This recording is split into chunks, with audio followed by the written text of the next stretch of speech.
Hi students, இது ஒரு important concept from chapter 2.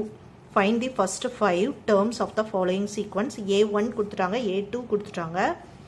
நம்ம remaining 5 கேட்டனால 1, 2 இருக்கு, 3, 4, 5 நம்ம find out பண்ணணும். Okay, A1, A2 இருக்கட்டும். A3 இதுல இருந்து find out பண்ணுவோம். n இருக்கிற இடத்துல 3 போடுவோம். எல்லா இடத்துலையும் n எங்கெல்லாம் இருக்கு அங்கெல்லாம் 3 போடலாம்.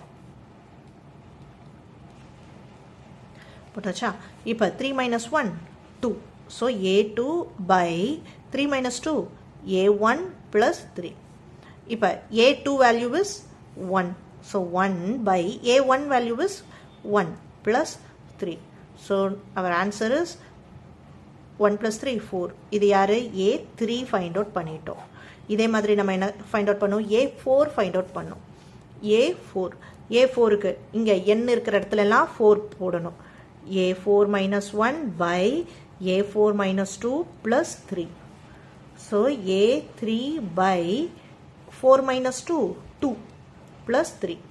A3 value is 1 by 4. 1 by 4 divided by A2 value. A2 value எங்க இருக்கு? 1 plus 3.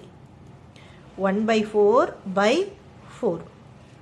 இதுவும் denominator தான், இதுவும் denominator. அப்போ சேர்த்து எழுதிக்கலாம். அப்போ 4 into 4, 4 4s are 16. ஓகே, இன்னும் நம்ம 5th term find out பண்ணணும். 5th term இதுலயே நம்ம எழுதலாமா?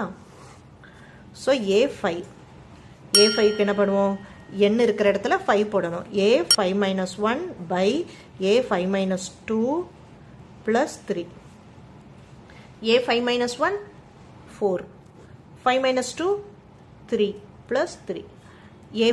A4 value is 1 by 16 by A3 value is A3 1 by 4 plus 3.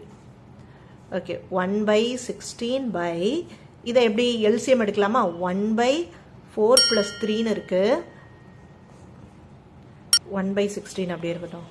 4 LCM எடுத்தோம்னா 1 plus 4 3s are 12 ஆயிடும்.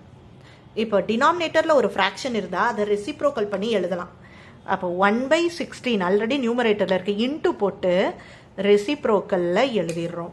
1 plus 12 13 எழுதிட்டேன். 1 4 4 4s are 16. அப்போ நம்ம ஆன்சர் 1 by இதை அப்படியே மல்டிபிள் பண்ணிடுவோம். 4 3s are 12 5 1 by 52.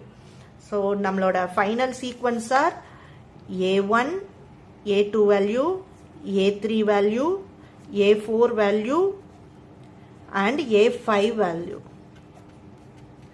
This is our first 5 sequence. That's all. Clear?